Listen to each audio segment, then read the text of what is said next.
Hi everyone, this is Ryan Hoyme, aka Massage Nerd, and tonight we have Jennifer Prosner. Welcome, Jennifer. Hi, Ryan, and hello, everybody out there. Yep, and before we get into the topic, can you give us a little bit of a bio and a background, what you've been doing for the last 25 years plus? So, Absolutely.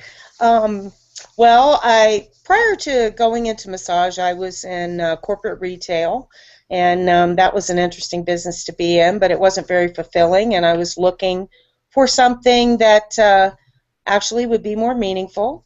And I came to massage and was fortunate enough to go to one of the best massage schools in the country, the Florida School of Massage.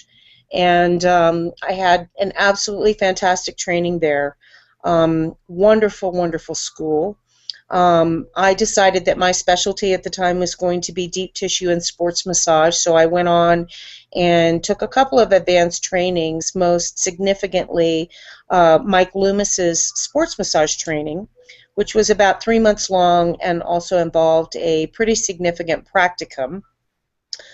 During the course of that time, I began working with some professional cyclists in Gainesville.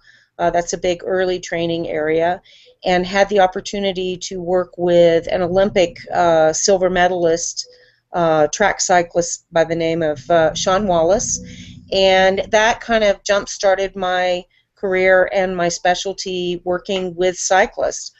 I really wanted to get out of Florida, and one of my clients, my pro clients, suggested that I come out to Colorado and work the mountain bike circuit. So I threw everything in my car, my massage table, and all my camping gear, and drove out to Colorado, and the rest kind of was history.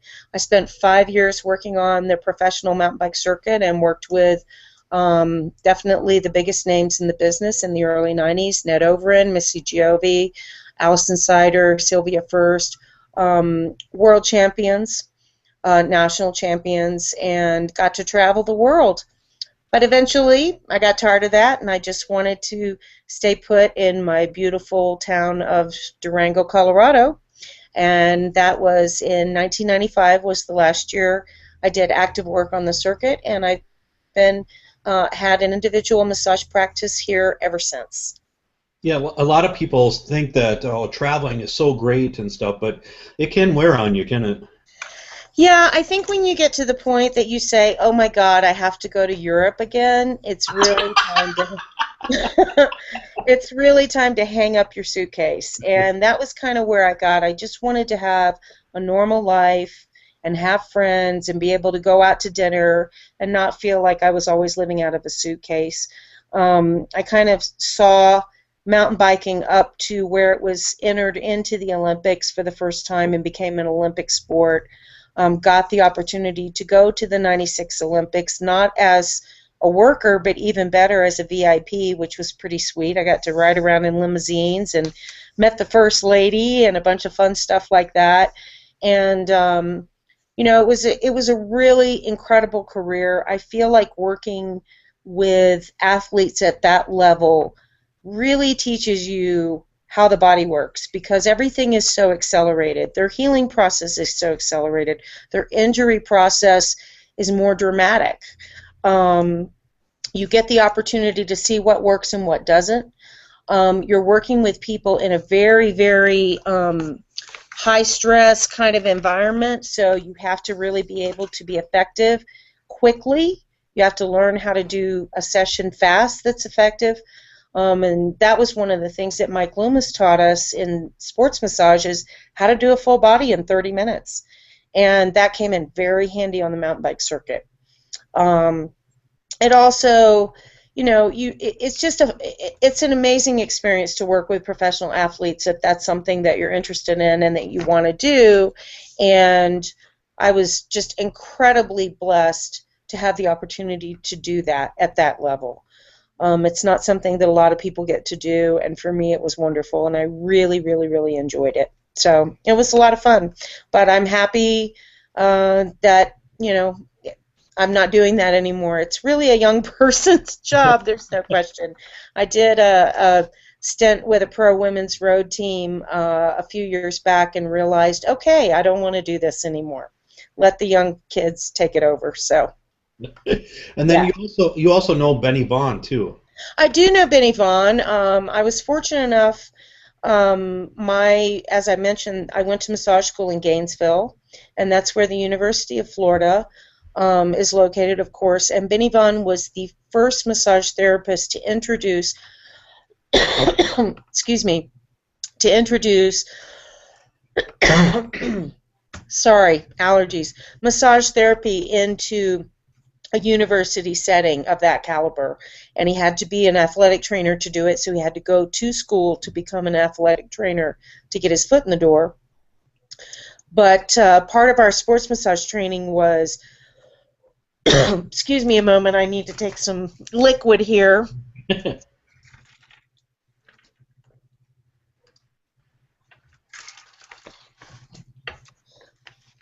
We had the opportunity to go and meet with Benny and tour the University of Florida Athletic Center, which is quite impressive. They were doing a lot of things that Benny suggested as ways for them to enhance their training in addition to massage, such as cold plunges and things like that.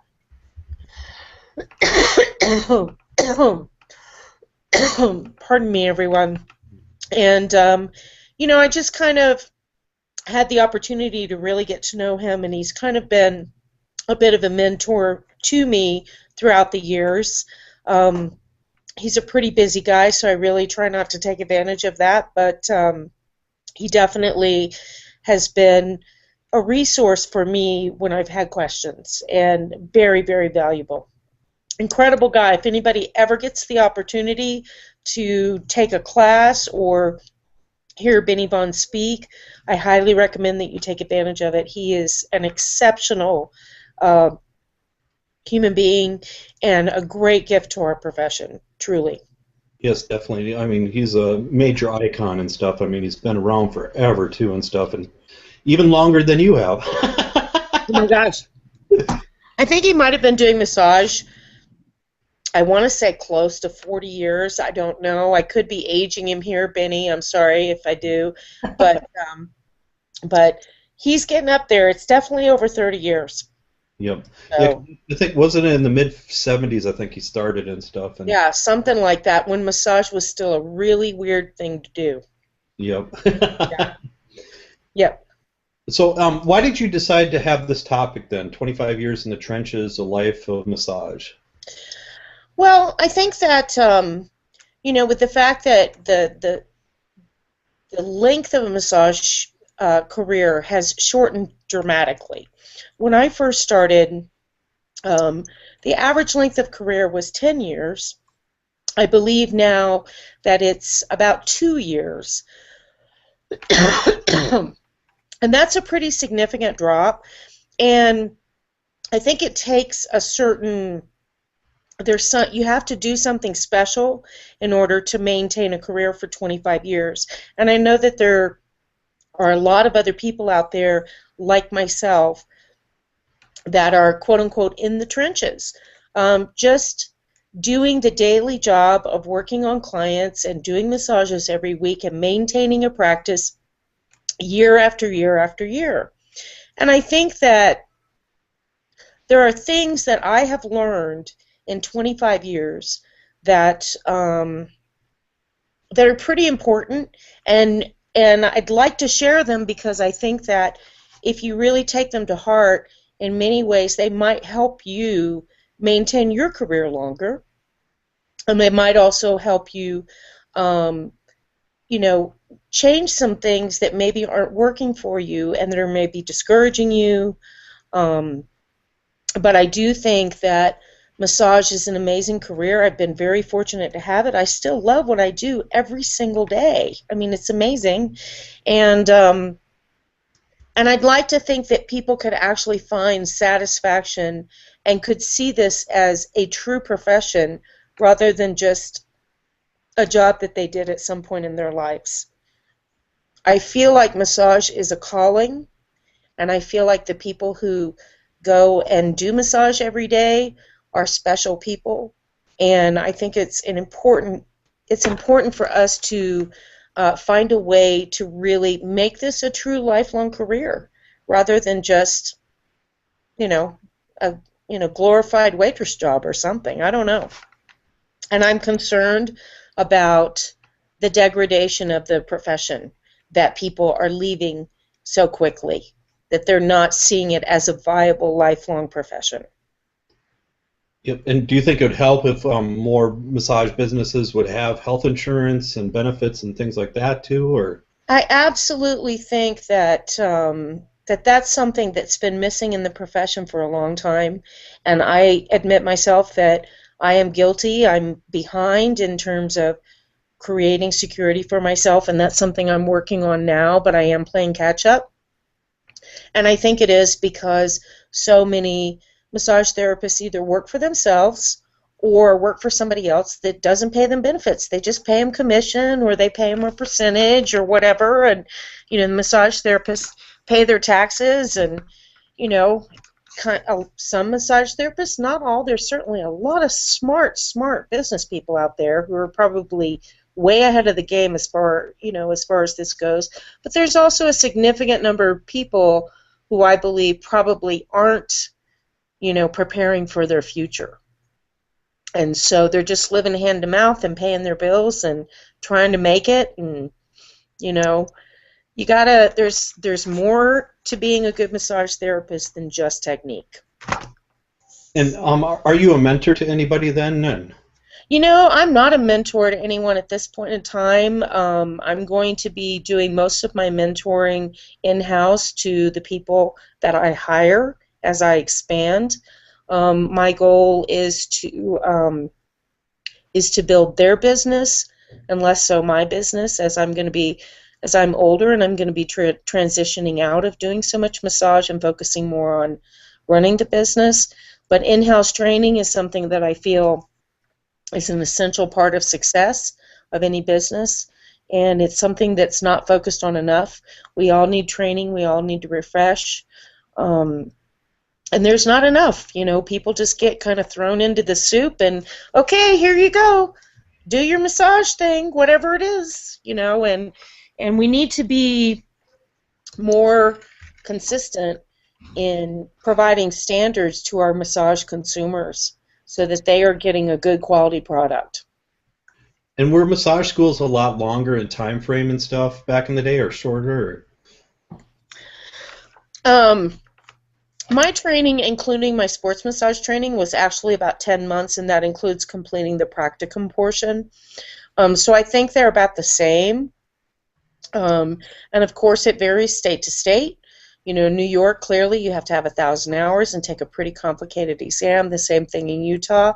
I think California, I don't know what California is now. I know at one point it was like 100 hours or 300 hours.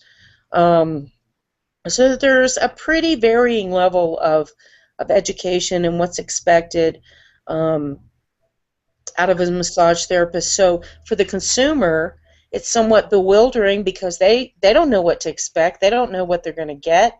They don't know how much experience that person has, whether they've been working 5 years, 10 years. Do they know how to deal with injuries? Do they have advanced training? Most customers don't even know the questions to ask at all. They don't even know what to ask.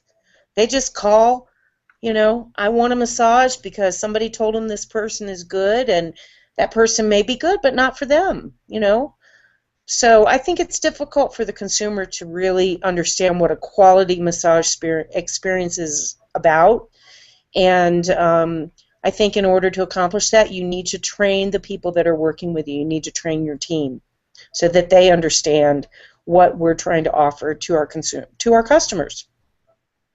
Yeah, and right now there's over 200 different styles of massage out there. Hold on a minute. Hold on, I'm closing my patio door. It's getting a little chilly here in Colorado.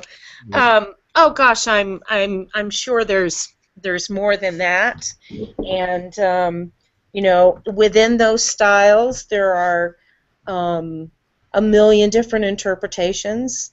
I mean, you can talk about deep tissue and how many different approaches to deep tissue there are. I'm certainly going to get into that a little bit later, but One person's deep tissue can be another person's torture. One person's, that person's torture may be another person's delight. How do you know, what you're going to get? I've have clients who've told me many times that, yeah, I went and got a deep tissue massage, but boy, I sure was sore the next day.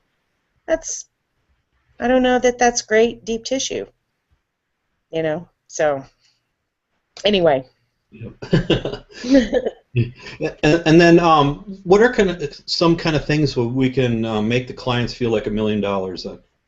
Well, I think it's really one of the first things, and I did write some things down, and I am going to read because I want to make sure that I got some things here.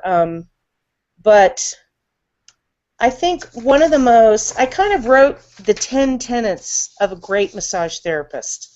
So I'll just kind of maybe start going through them and talk about some of the things that I think make not just a average or good massage therapy session, but a great massage therapy.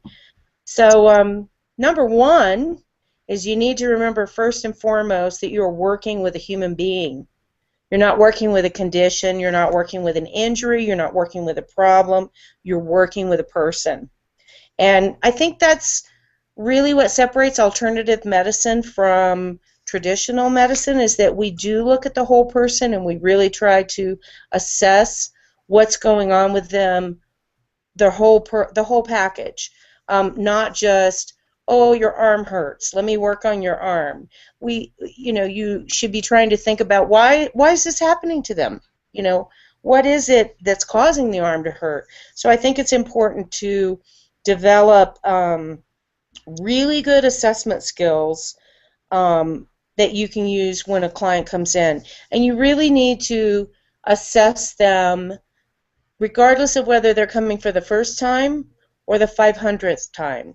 If they're coming for the first time, part of the experience of them coming in for the first time is you need to be doing an intake form. And it's shocking to me when I hear that people don't, but I guess there are people still out there that do not do an intake. But this is an opportunity for you to not only have them writing down some information that you can then discuss with them, it's also an opportunity for you to observe them, who they are, what their being is. Do they look like they're really stressed out? Do they look like they're depressed? Do they look tired? Do they look sad? Do they appear like they're just, they're floating around in space? They don't know whether they're coming or going. It's really important as a massage therapist that you assess that and that you do it every single time. I have clients that I see every single week. I may have clients that, maybe I'm doing a series of injury sessions with them, but they come in one week and I've got in my mind planned what I'm going to do with them, but I realize that the last thing that they need that day is that deep work on their carpal tunnel. What they really need is just to relax. Being able to anticipate and assess that quickly in your clients is a really good skill, and it makes people trust you. Because if you can look at someone and say, wow, gosh, you look, I know we had that injury thing planned, but boy, you look like you just need to relax today. Why don't we just do a nice relaxing massage? Being able to deliver what your clients actually need is really part of customer service. And we are, in addition to being a healthcare provider, we also are in a customer service business. People are coming to us for service. They're not just coming to us, they want a service. And if you don't give them what they're looking for, then they're going to go to somewhere else until they find it, or they just won't come back. So you really need to create that space where they feel like they're truly listened to and observed. And, I can't tell you how many times I've just looked at my clients and say, wow, how you doing? And that just opens the door for them to really be honest about what's going on with them. And they appreciate that, and it's a safe space. Number two, and this is a big one for me because I find it sometimes sorely lacking, is be gracious and warm and show good manners. Have good manners with these people. Greet them. Ask them if you can take their coat. Show them where they need to sit. Take a moment to engage with them on a personal level. And if you're feeling rushed, you need to slow down. Don't convey that you're feeling rushed to them at all. It's just not, I mean, if you feel yourself in that kind of frantic kind of state, and we've all been there, something happened, you almost got in a wreck on the way to work, or somebody took your parking space or whatever, and you're just, when you walk in that room, it has to be a completely sacred space. They cannot see you sweat. You have to put all that aside. It is not your session. It is their session. They paid for it. They're not there to hear about your Aunt Betty. So you need to recognize that they paid for this time. It's theirs. They're paying for a service, and you need to deliver that service. They should feel immediately at ease when they enter your space with your warm welcome. You should make them feel like, wow, I'm so glad you're here. God, it's great to see you. Wow, you look good today. Whatever. Engage, even if you work at Massage Envy and you only have 10 minutes to turn the room, just taking 1 minute to quickly assess where they're at and just comment, engage with them personally, that personal contact, rather than making them feel like, they're just another body to you. That's what starts that personal relationship. And we do have a personal relationship with our clients because they're really letting us in. Let's see, what else here? If they are a first-time client, explain to them what's going to happen and how to get on the table and what they're supposed to wear or not wear. I had an example of this just the other day. I still make this mistake occasionally. It was a guy who'd had one massage before, and I just kind of assumed he knew what to do. And so, I said, start face down. And I came back in the room, and he was sitting in the chair in his underwear looking kind of perplexed. And I realized that I just didn't take that minute to make sure that he knew what to do. So make sure people understand, particularly new clients or shy clients or modest clients. Make them feel comfortable. It's really important. You need to remember your client's name and use it at least 3 times during the session. That's just kind of like, that's one of those little tricks or rules that you learn, I picked up somewhere.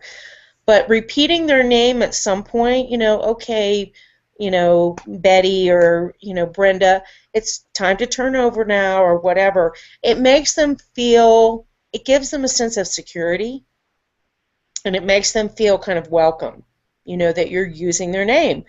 And I have to admit, there's been times when I've forgotten a person's name during the session. It's happened to me, and I try not to let that happen, but just be very, just be warm and welcoming and have really good manners. And thank them graciously at the end of the session for coming in. And if they thank you, accept their gratitude graciously. I think as massage therapists, we're all kind of, oh no, but being able to receive thanks is just as important as it is to give thanks. And when somebody says to you, wow, that was really great, thank you so much, you're just wonderful, sometimes it can be a little overwhelming, but you have to know how to say, all I have to do is say thank you. I really appreciate you saying that. I really do. Thank you so much. That's it. Number 3. I think it's really important to pay attention to the small things within a session. They make a huge difference. Make sure your room is warm. Make sure throughout the session that they're comfortable. You know, if they seem like they're squirming around, adjust your headrest. If they seem like they're a little uncomfortable, you know, ask them, do you need anything adjusted? Are you cold? Are you hot? And you need to convey to them that if they do need anything adjusted, including music or, you know, whatever, that they need to let you know so that they can be as comfortable as possible in the session.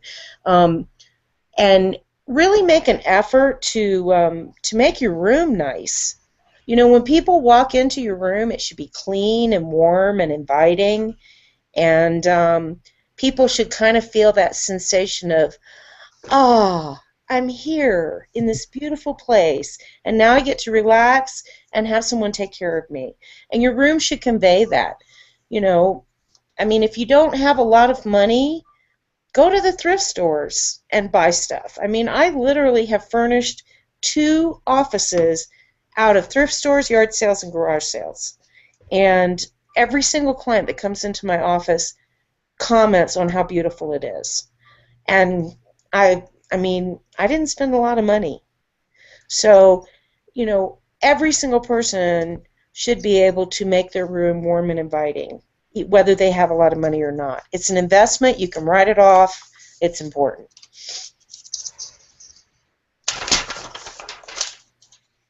Oh, this is a big one. Hold on. I'm going to turn the light on here. It's getting kind of dark.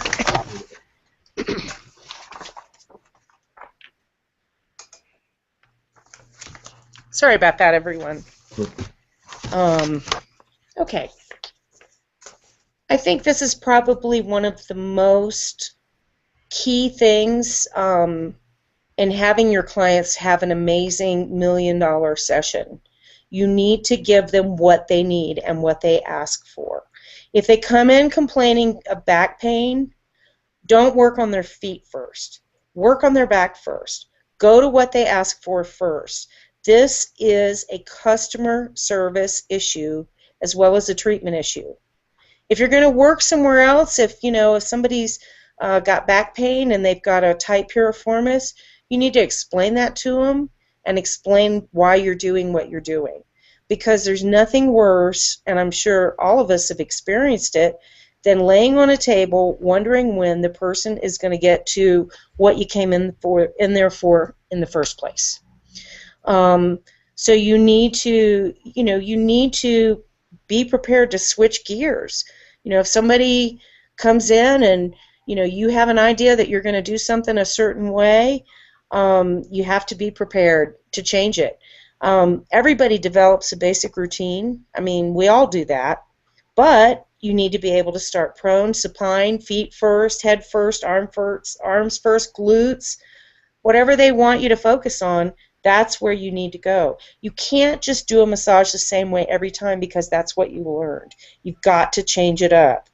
You might have to negotiate with your client. If your client is talking about their back really hurting and you have an hour scheduled, you might want to say to them, hey, it sounds like your back's really bothering you. Maybe, do you want me to just focus on your back this time? And a lot of times people say, yeah, I don't even need my legs touched. I just really want my back worked on. If you give them exactly what they need, they're going to come back because you're going to have met their needs.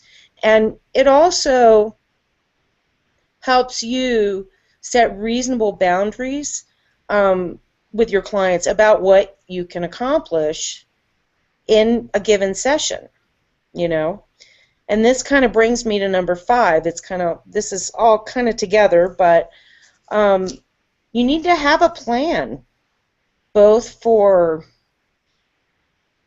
the immediate session and for sessions that are going to come in the future. When a client comes in and it goes back to those assessment skills, you need to figure out their needs and you need to develop a plan of action in your head that's going to be the best plan of action to treat them and meet their needs. Are they just there to relax? Do they want to de-stress? Do they have an injury? Are they an athlete? Based on that, How often do they need to be seen? Do you need to see them once a month? Do you need to see them 3 weeks in a row? Do you need to see them twice a week, bi-weekly, congruent with competition? Determining that early on in the client-therapist relationship will help you develop your framework of how you can best serve the client. And it also helps you set reasonable goals for what you can accomplish and what it's going to take to get there. You can develop a treatment plan with them based on their needs, their goals, and their resources. And you're not trying to sell them anything. You're offering them an opportunity to change something in their lives, if that's what they want.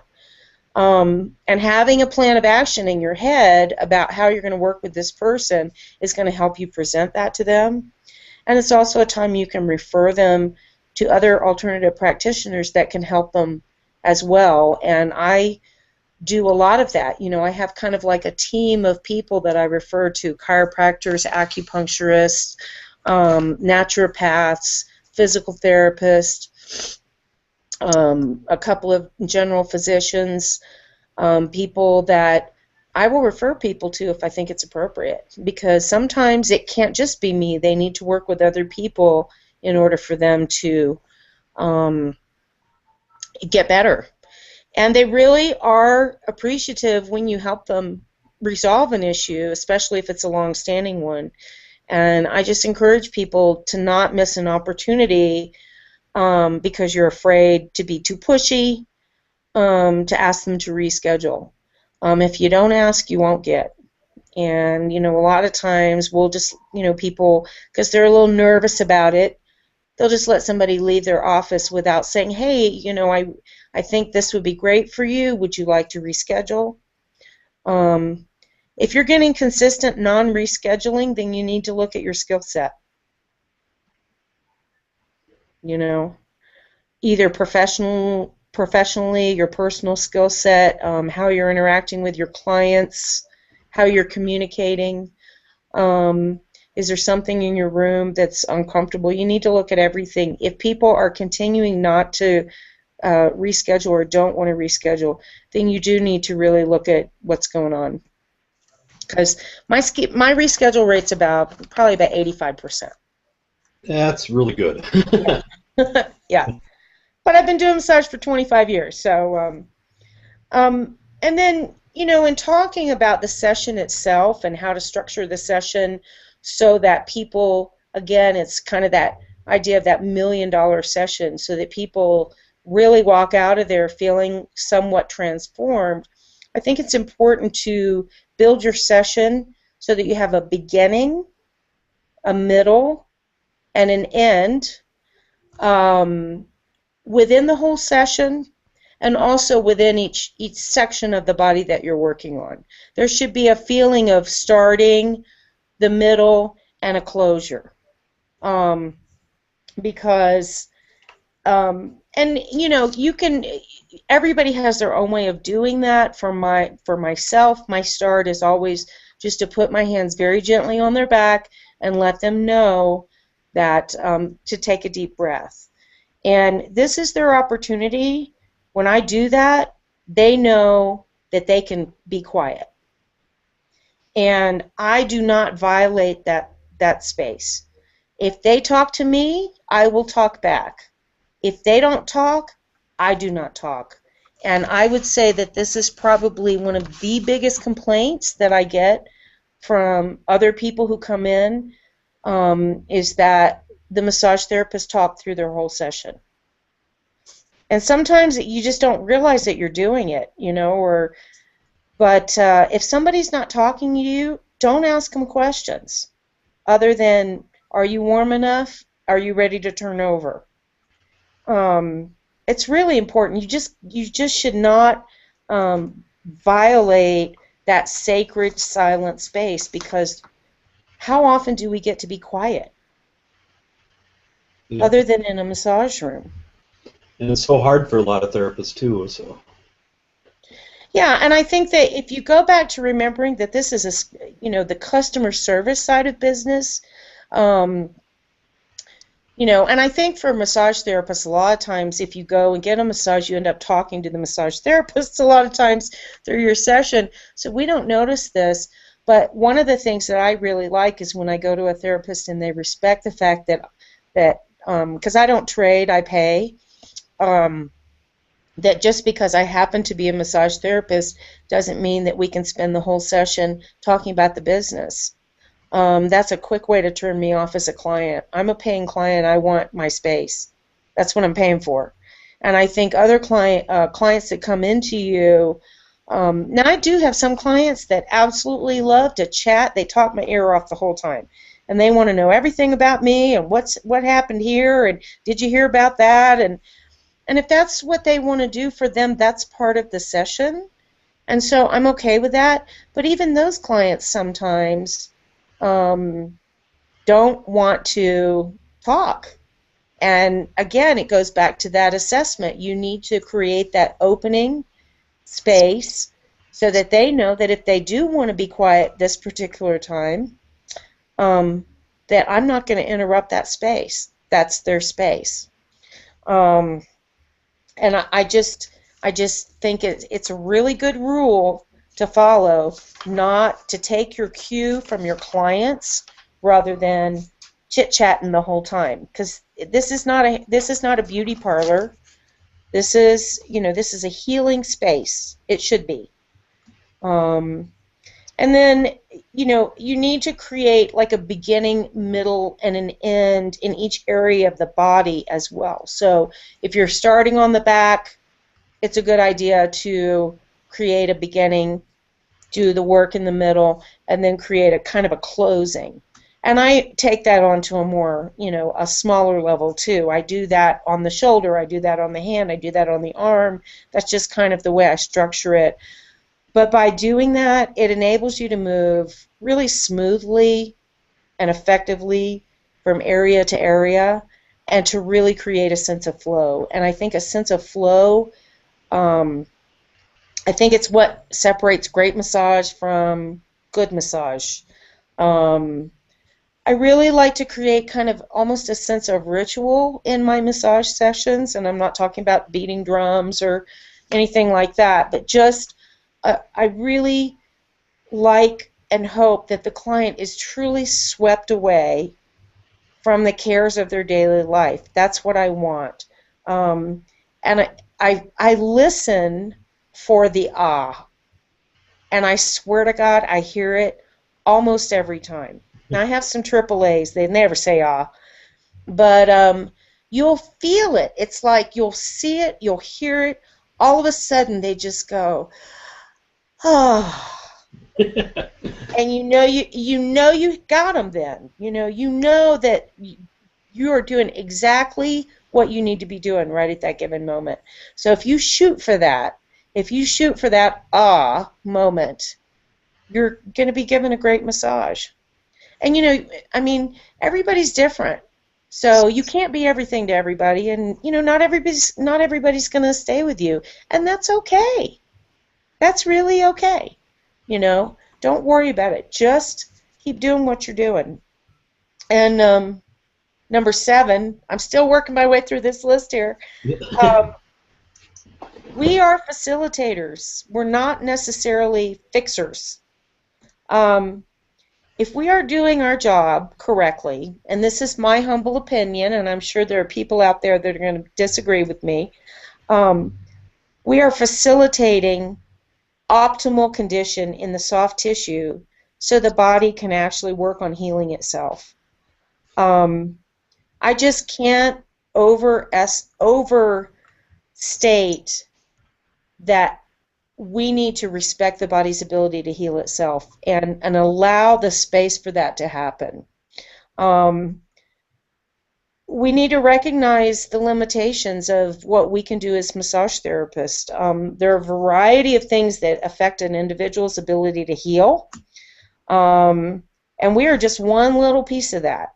There could be a whole world of stuff going on in their, outside of the massage room that's affecting their ability to heal from an ongoing condition or to change a condition of stress. And I'm sure they didn't get the way they are in a day, and we're not going to be able to fix them in 1 or 2 sessions. And, if a client really wants to change and they've got something significant going on, they're probably going to have to make some lifestyle changes. And that's up to them to do that. All we can do is suggest. And I strongly encourage people, if they're out of their depth with a client, to refer to whomever it's appropriate. If it's another massage therapist or another type of practitioner, including a traditional doctor, and sometimes that is absolutely what's needed, do it, because they're gonna appreciate your honesty. They're gonna trust you. They're gonna feel, like you're being legitimate with them instead of just trying to keep their money.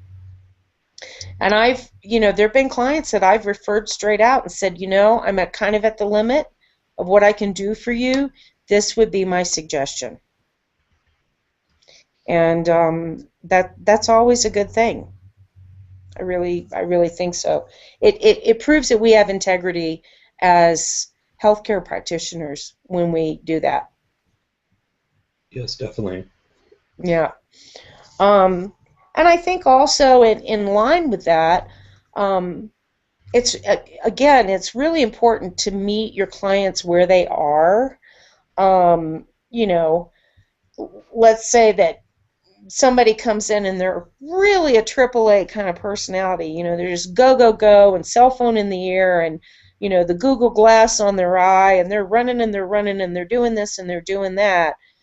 And they're coming in for massage for a reason. And, if you try to tell them that they need to do yoga every day, it's not going to happen. They're probably not going to do that. However, you might be able to get them to do a stretch or two after a long phone call or after a stressful meeting.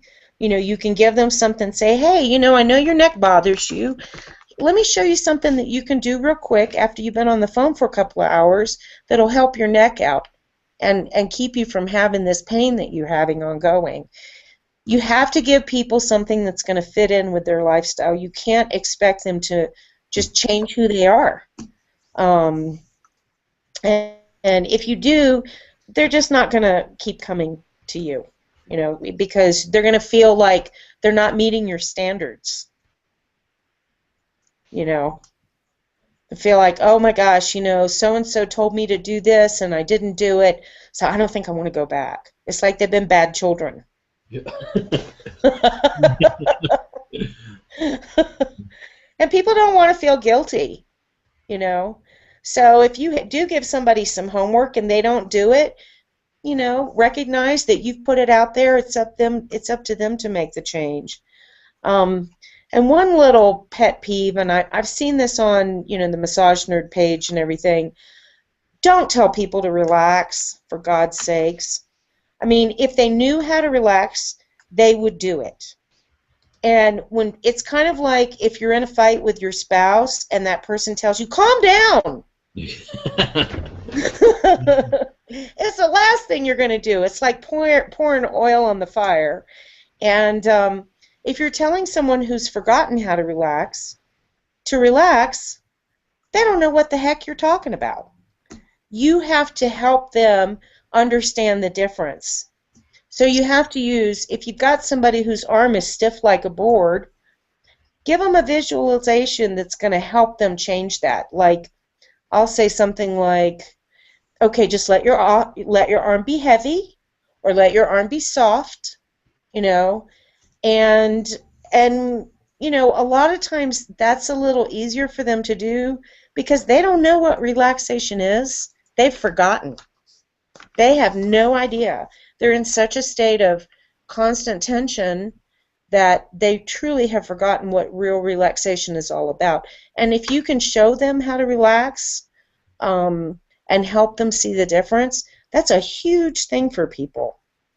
It really is. And I have had clients who come in stiff as a board. You pick up their arm and it stays up there, and And I've got a couple of those clients that I've had for years, and they're better now than they were when I first started working on them. They're so much better than they were, but they still haven't totally released that tension. They still haven't totally learned, but they're better.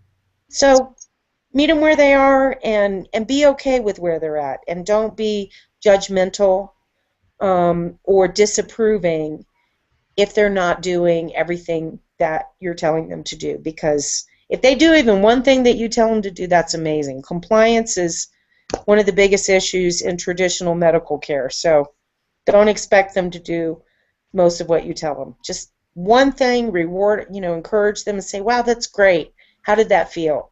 Let me add something. If they do it, you can add something else. So if you're a health resource to them as well as a massage therapist, they're going to develop a relationship of trust with you. They're going to look to you when they have a question.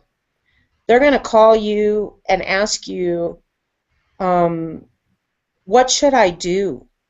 Who should I go to?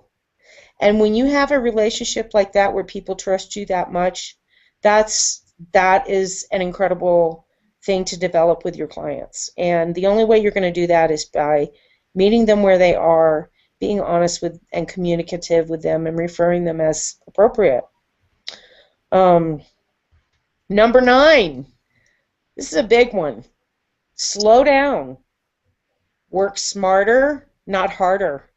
More is not always more. Knowing what type and how much pressure you need to use in a given situation is a skill you absolutely must develop to be a successful massage therapist. I mean, there's just, if you don't develop that, you'll be successful in one level, but you won't necessarily be able to progress. And you really need to be able to work at a variety of pressures. You need to be able to work light, medium, firm, and if inclined, very deeply. A good massage therapist to me is like a carpenter. You have a little bag of tools that you pull out when somebody comes into your office, and this person may need Swedish, and this person may need a little bit of neuromuscular, and this person may need sports, or this person may need deep tissue. But I encourage people to really become proficient in a couple of modalities. Truly proficient, and not just dabble in a bunch of different things and say that you do 15 things, which I see in a lot of ads. And that's okay, but I always wonder, well, what is that person's actual specialty? And I think being able to identify and also identify to your customers who you are as a massage therapist goes a long way towards drawing the kind of client that you're looking for. You need to be very clear about who you are, how you present yourself in your marketing and as a therapist. So you really need to ask your client what kind of pressure they want. I ask every single person that.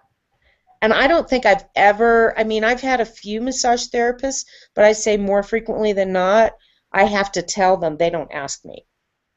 Because since I've gotten old, I've gotten really wimpy, and I don't really like necessarily super deep massage anymore. So, and people kind of assume, since I'm a massage therapist, that I want it really deep, and I actually don't.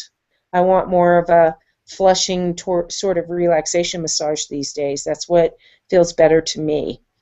So it's important to ask.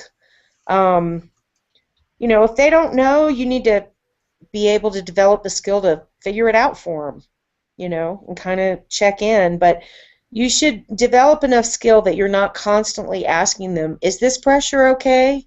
Is this pressure okay? How does this feel? Is this pressure okay? To me, that's kind of annoying. I don't know about you. Yeah. And you can always tell them, if you want more pressure in an area, just let me know, And I do want to address deep tissue massage here, because deep tissue massage and the approach to deep tissue massage has changed so much in the 25 years that I've been doing massage. When I went to school and we learned what was called at the time connective tissue, that was the term they gave it when I was going to school. I mean, we were basically taught to beat the crap out of people by our instructor. I mean, you know, when he would come over and demonstrate on me, I would die. It was so deep and painful. And I think that over time the profession has learned that we don't need to work at that level. A little deep massage goes a really long way. What I have found in 25 years of doing deep tissue is you really just are trying to stimulate or kind of, you know, get the tissue in the area that you're working on going enough that the body's healing response is going to kick in. So that, you know, you're kind of trying to traumatize it a little bit, you know, get the body shooting cortisone there, and that's really the ultimate goal of deep tissue. It's not to, you know, shred tissue or beat people up or bruise people. It's almost, these days I almost use it like a condiment. You know, it's like the mayonnaise of my massage. It's not necessarily the whole meat of the massage. It's the mayonnaise on the sandwich. And I think also slowing down during deep tissue is a really good thing to do. If you hit an area within the tissue, an area of increased tissue density, or you're finding a trigger point, I don't recommend that you go rubbing back and forth really fast across it. And the reason I mention this is because I've had several massage therapists do that to me, and it's really unpleasant.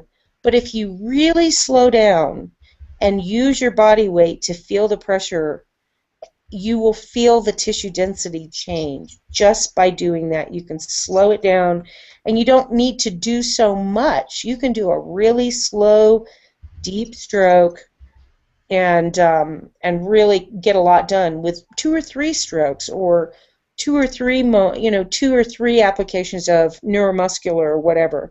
And I do believe that you should always soothe after you do deep tissue. I don't think it feels fun to have kind of a pincushion experience where people are going from point to point to point to point, and you're just kind of like, okay. I think that if you soothe after the work, it enhances lymphatic drainage, and it also gives a feeling of soothing and relaxation after something that might be kind of painful.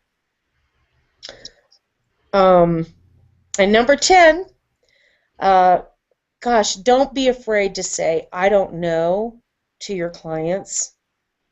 It's okay not to know. But you should follow it up with, but I will find out. So if your client has a question and you honestly don't know, say, gosh, you know, God, I don't know, but let me see what I can find out for you.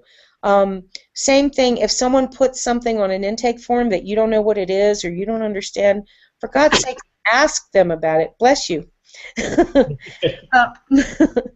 Ask them what it is. I mean, I've had people put stuff on the intake form. I have no idea what that is. I mean, there is no way that we can be an authority on everything. It's not possible. So, you know, if you don't know about something, my gosh, with the internet, you know, after they leave, you can hit Google and have a wealth of information and be more informed than they are that when they come back in. And it helps broaden your general knowledge. And it also helps you learn how to treat something. So, you know, you really need to not to be afraid to say, I don't know. And I think you really have to have a true curiosity and a sense of wonder to ultimately have a long, sustained career in this business. You have to be, the one thing that I can say and that I share with a lot of other successful therapists is we just love the body. You know, it's just cool. Even after 25 years, to me, it's just cool. And I still am amazed at everything I don't know. Even after 25 years, there's still so much I don't know, and I'm still surprised. And I just, I love my job. I feel blessed to make people feel good. I mean, I just think I have the greatest job in the world. I mean, people come in, they feel bad, they leave, they feel better. Yippee! Yeah. You know, so I mean, for me, I feel like my massage career, and I had a couple of other careers prior to, as I mentioned earlier. It's been the greatest gift I've ever had. I feel so blessed to be a part of this profession, and I think it's such a great profession.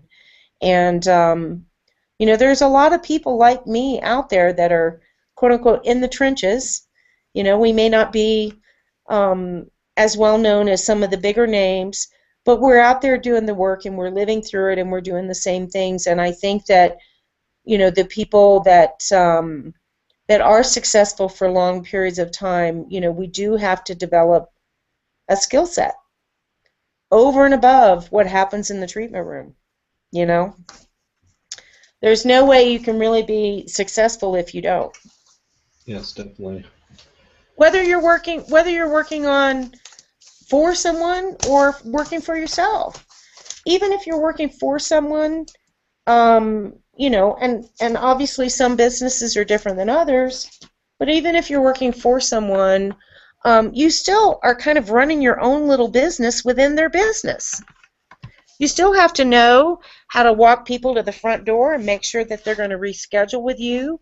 You still have to know how to create that.